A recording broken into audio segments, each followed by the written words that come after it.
Welcome to another episode of Titan PI TV, where we're looking at the inside workings of a live operational investigation agency, that being here, Titan in Derby. Don't forget, if you prefer to listen to podcasts, you can download Titan PI TV podcast wherever you download your podcasts.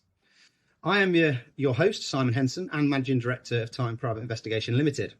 Today's short episode is looking at vehicle checks. In particular, we're going to look at a motorcycle, but this is valid for certainly on our training course when you go to the driving phase, the mobile surveillance phase of checking your vehicle, or your motorcycle, to make sure that certain checks that we do, which I'll come on to in a minute, the bike is in good running order. Let's be right, at times we're expected to ride this machine to its absolute limits, and if there's anything wrong with it, that could be catastrophic. So it literally takes 5 minutes, but I'm going to talk you through it, so it'll take a little bit longer. So we expect all of our learners at Titan on our training course to do these checks, and we use the mnemonic POWDERY. So P is for petrol, O is for oil, W is for water, D is for damage, drive chain or drive shaft, E is for electrics, R is for rubber, and Y is for U. If you're a police advanced driver, you will do the POWDERY mnemonic, but with 2 S's on the end, which will be steering and suspension. So let's have a look at those individually. So first of all, petrol. So it might be that you haven't got a gauge on your petrol, but if you have got an electronic gauge, you can turn the engine or the ignition on. It'll go through its startup phase, and you can quite clearly see on that gauge how much petrol you've got. The second way, if you haven't got a petrol gauge, is to give it a shake, and you can hear it sloshing around, or put the key in and physically check how much is in there. And we need, if we're doing surveillance, a full tank. If we're not doing surveillance, the reason for that would be simply because we don't know what's going to happen, where our subject's going to go. And the last thing we want is to run out of fuel or have to leave the convoy to fill up. If we're not on a surveillance, then you just need to make sure you've got enough petrol for your journey. So O is for oil. So on this bike, which is the Ninja SX, it has a gauge just here, where you can see it. So there are different chains of thought here.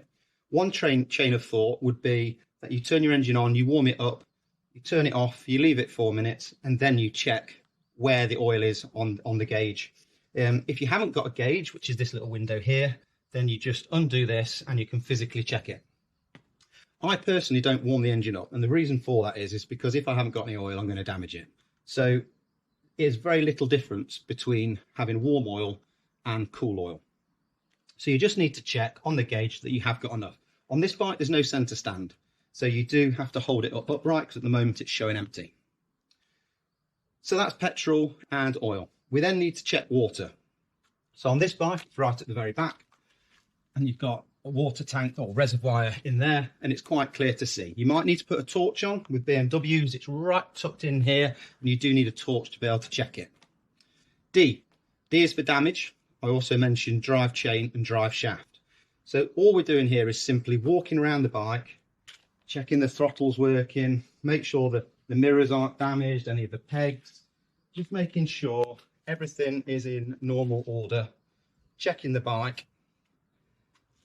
Now, most bikers wash their bikes a lot, so that is the best time to check for damage. But it needs to be done each time you take the vehicle or the bike out. Drive chain, you need to make sure it's not too slack. If you haven't got a chain, you might have a drive shaft. With a drive shaft, you just need to make sure, because it's in a housing, that there's no leaks, etc. And we're also going to be doing that when we're looking for damage. We're going to be looking at the front forks. Is there any leaks there at all? Is there any drips underneath? Look at the floor where it's been sat beforehand. Is there any liquid on the floor? And just look into where that may have come from. It might be you've washed your bike and it's dripped, but we need to be looking at that. So that's petrol, oil, water, damage, drive chain or drive shaft. We then do electrics. So with electrics, once again, you need to turn it on.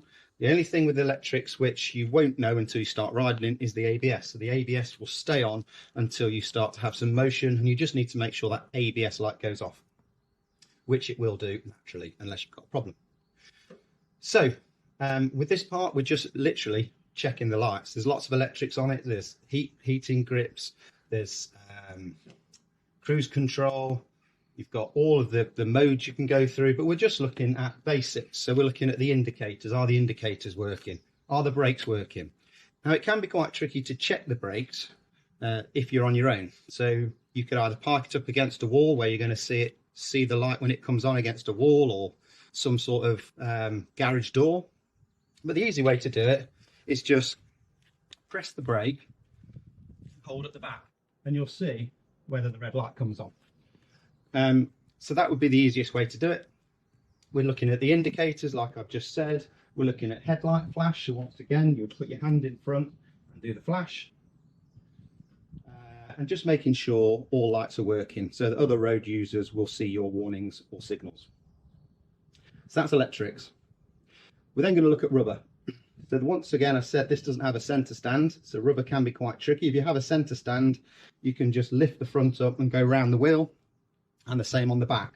With this, you're just going to have to physically check, and then you're probably going to have to move it forward, make sure there's enough grip, make sure there's no damage, no bulges, no slashes in it, because on a bike, certainly with two wheels, the rubber is all that's keeping you on that road. And then Y, which is you. When we talk about you, we're talking about, for example, have you had alcohol? When did you last have a drink? We're talking about your frame of mind. Have you just had an argument with somebody?